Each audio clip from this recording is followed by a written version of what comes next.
Hello everyone, welcome back to another video. My name is Brooklyn and today we are doing a book review of Love Redesigned by Lauren Asher. I recently finished this book and I was expecting this to be a 5-star read as I really enjoyed her other trilogy, Dreamland Billionaires, but I gave this 2 stars and I wanted to talk about why, because I feel like a lot of people enjoy this book or it's on a lot of people's TBRs, so I wanted to share my reasons, see if anyone felt the same, see if anyone would feel the same. So we're going to do a non-spoiler review of this book right here today to share my thoughts. So let me tell you a little bit about this book to begin with. So we've got Julian and we've got Dahlia. Both Julian and Dahlia grew up living in Lake Wisteria, which is where this book is set. Small town, lake town, cute town. One thing I will say, I really like the town setting. But we have Julian, who has become a billionaire kind of overnight with this app he developed with his cousin Rafa, like a real estate search engine kind of app. And yeah, it's kind of taken off through there. And then from there, he's kind of developed his own business with like buying houses, knocking them down, building better, bigger, amazing houses. So that's kind of where he's got his money from. So that's a big thing in this book, is how rich he is. And then we've got Dahlia, who is kind of an interior designer. She had her own show. She's quite famous in this part of the world. She moved to San Francisco with her boyfriend of like 8 years. They were living there and very secluded, didn't come back too often. But now that's kind of all turned to crap. They've broken up. She's found out some horrible news about herself. Back to Lake Wisteria to kind of rejig herself, find out where she's going in life. All of her like design shows and all of her career stuff was interlinked with her boyfriend or ex-boyfriend now. So she kind of needed a break and she's in a bit of a rut and feeling terribly, suffering with anxiety and depression. She's moved back here and has to be in close vicinity of Julian, someone she has avoided for the longest time as they do not like each other. There were feelings there, and then he kind of shoved them to the side and pushed them all away once his father passed away. So there is like a bit of a complicated history, but they've always had this like bickering, fighting relationship growing up, as their families were quite close, quite intermingled. They do not like each other, but they do. So that is kind of where we're at with this book as it begins. Now, I don't really have much that I enjoyed about this series besides what I said is the setting. I really liked that we did get a little bit of this Lake Wisteria town during the last book in Dreamland Billionaires. I also did enjoy that they're interlinked. They're actually like connected to each other in the same world. And we do get mentions of the brothers. They know each other through Cal, who lives at Lake Wisteria. So that's nice. I really enjoyed that aspect, but that's just because I enjoyed the other books so much. Before I go into the negative stuff, I just want to say I love Lauren Asher's other books. I will still continue to read her books and try everything she writes. And this is not in any way to say you have bad reading taste if you did enjoy this book. I'm just saying the reasons that I didn't enjoy it. Find out if anyone feels the same, and kind of, I'm a book reviewer. That's what I'm doing. So I don't really need to preface it, but just in case, you know, we don't want to offend anyone here, which is what happens sometimes. So just putting that out. First of all, let's start with how long this book was. It's a chunky one. I think this edition is like 530 or something.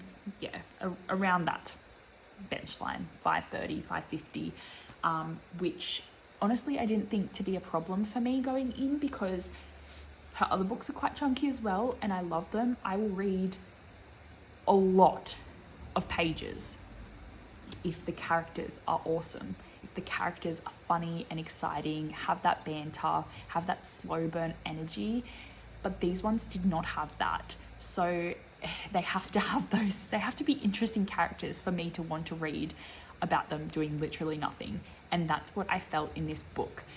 It was too long and just like literally nothing happened, which subsequently, I think the pacing just felt really off because of that. We were kind of just getting dragged through. If it was a slow burn, the length would have made a lot more sense. But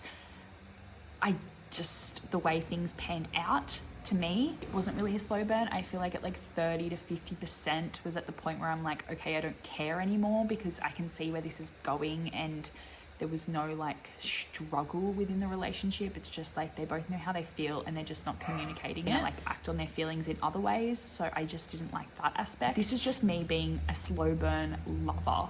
And when it comes to me too quickly, I just don't care about them anymore. I also found this to be really cringy and corny. Like the language that was used, literally any time that Julian opened his mouth, I did not want to hear it. I was just like cringing at literally everything he said. He just gave me the ick.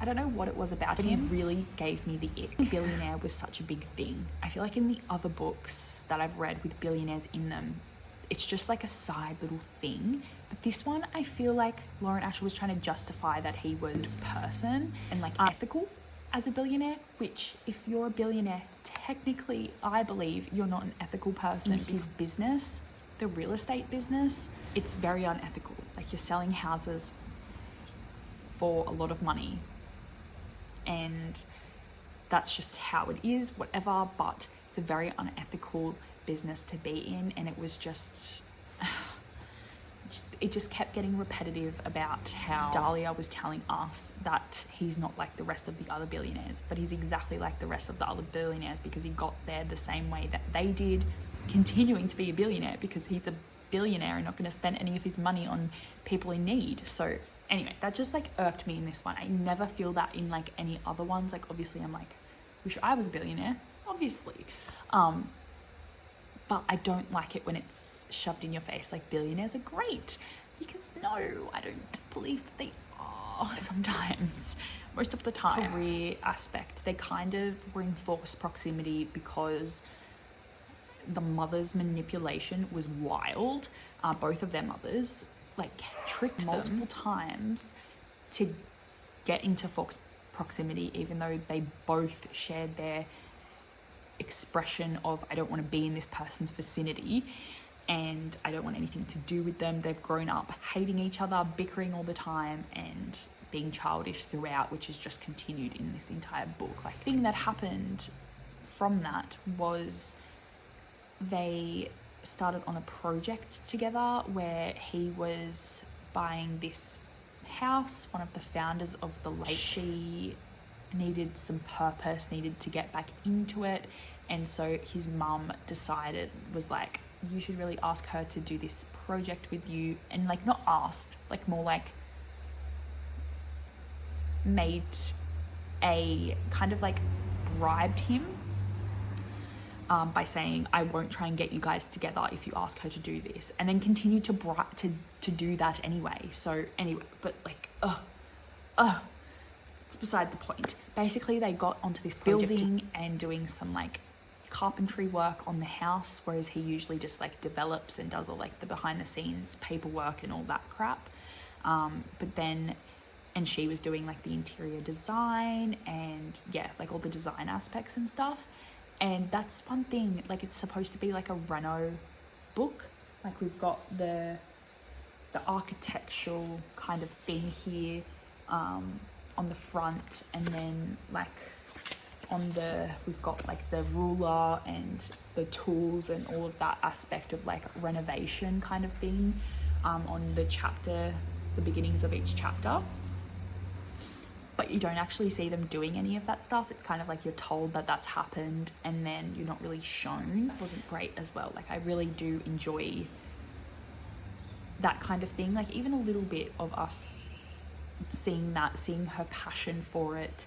And to me, it just didn't come across that way. And we kind of were just told about everything instead of shown. So that was another downfall for me. Also had some Spanish integrated into the book with like the translation down the bottom, which really took out the reading experience. I feel like it should have just not had the English word down the bottom. The Spanish love deception, I feel like that was interwoven in a really nice way, but I have read a lot of people's reviews saying how much that they didn't like it, and some of the Spanish translation wasn't correct.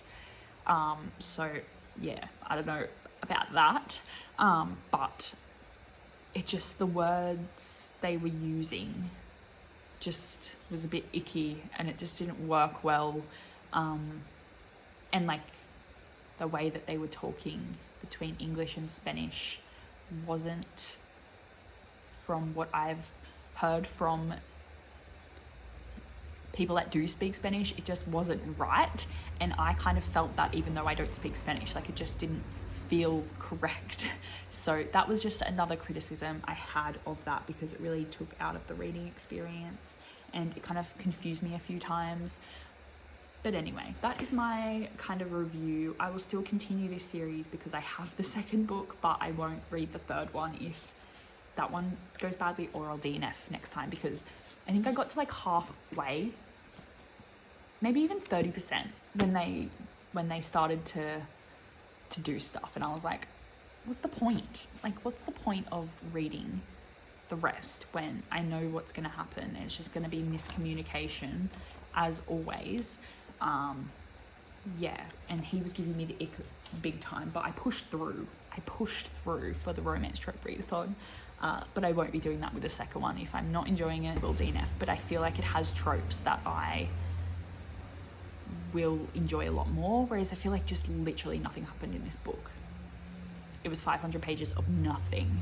Are you ready for nothing? But if you have read this book and you did enjoy it, let me know what you did enjoy about it, because it might make me reflect a little bit on what I actually did like about it.